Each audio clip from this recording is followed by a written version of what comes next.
गौथली movie चाहिँ एकदमै अहिले बवाल चलिरहेको छ हाम्रो नेपाली सिनेमा घरहरूमा र फाइनली मैले नि हेरिसकेँ होइन। यो फिल्म कस्तो लाग्यो त्यसको बारेमा कुरा गरौँ है त। फिल्म कस्तो छ भन्नुहुन्छ नि, राम्रो छ होइन। एक शब्दमा भन्नुपर्दा र थोरै स्टोरी भन्नु पर्दाखेरि चाहिँ कस्तो छ भन्दाखेरि अलिक पुरानो स्टोरी हो होइन, अहिलेको जमाना अनुसारको चाहिँ होइन, पुरानो स्टोरी हो। जहाँ चाहिँ अब छोरी मान्छेहरूलाई खासै पढाइँदैन थियो, पढाए पनि थोरै होइन।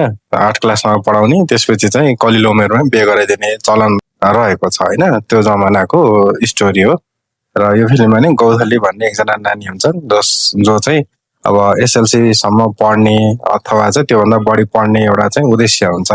तर गाउँ समाज को कारणले गर्दाखेरि छिटै बिहे गर्नुपर्ने अवस्था आउँछ र छिटै बिहे गर्दाखेरि अब ऊ अलिकति गरिब परिवारको हुन्छ र गाउँघरमा अथवा चाहिँ समाजमा पाइने एउटा चाहिँ अर्को समस्या के हो भन्दाखेरि बिहे गराउँदाखेरि चाहिँ जसले पनि अब छोरीलाई चाहिँ अलिकति आफूभन्दा उच्च घरानालाई दिने, चाहे केटा जस्तो सुकै होस् भनेर चाहिँ दिने गरिन्छ भन्ने कुरा देखाइएको छ होइन। केटालाई चाहिँ अटिजम हुन्छ, छोरी चाहिँ दिन्छन्। धनी घरको छोरालाई दिइसकेपछि छोरी सुखी हुन्छ भनेर चाहिँ दिन्छ। र त्यसो हुँदाखेरि चाहिँ अब त्यो अटिजम भएको बच्चा र त्यो धनी परिवारको सासुआमा र होइन ससुराले चाहिँ कस्तो बिहेभियर गर्छ र गौथलीको पढ्ने सपना पुरा हुन्छ कि हुँदैन त होइन। त्यसको लागि कसले सहयोग गर्छ, कसरी सहयोग गर्छ, अथवा उसले चाहिँ आफूले कति दुःख गर्छ, त्यो चाहिँ फिल्ममा देखाइएको छ, राम्रैसँग प्रस्तुत गरिएको छ।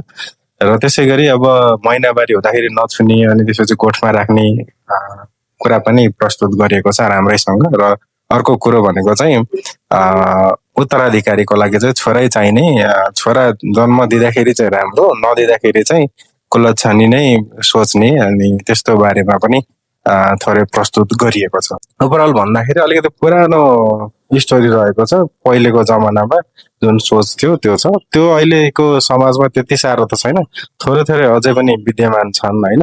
ती कुराहरूलाई चाहिँ अलिकति हामीले इम्प्रुभ गर्नुपर्छ भन्ने सोसियल मेसेज चाहिँ छ। सो अब हेर्ने कि नहेर्ने भन्नुहुन्छ भने फिल्म हेर्न चाहिँ सक्नुहुन्छ होइन। अब गाउँघर पहाडको स्पेसल्ली कहानीहरू छ।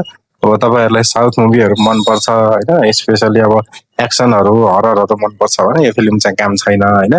तर अब फ्यामिली मुभीहरू हेर्न चाहनुहुन्छ, परिवारसँग टाइम स्पेन्ड गर्न चाहनुहुन्छ होइन भने चाहिँ यो फिल्म चाहिँ हेर्न सक्नुहुन्छ है त। अब फिल्मलाई चाहिँ स्टार दिनु पर्दाखेरि चाहिँ 4 स्टार आउट अफ 5 दिन चाहन्छु नेपाली कन्टेक्स्टमा।